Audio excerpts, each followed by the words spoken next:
شروع اللہ کے نام سے جو بڑا مہربان نہایت رحم والا ہے۔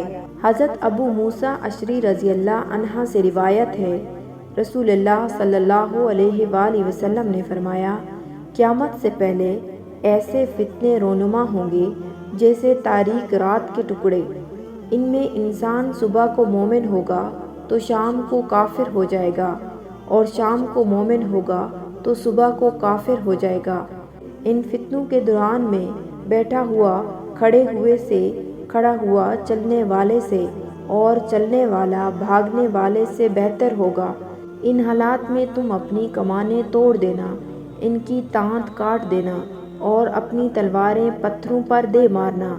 اگر فسادی لوگ تم میں سے کسی کے گھر میں گھس آئیں تو آدم علیہ السلام کے 2 بیٹوں میں سے اچھے بیٹے حابیل کی طرح ہو جانا۔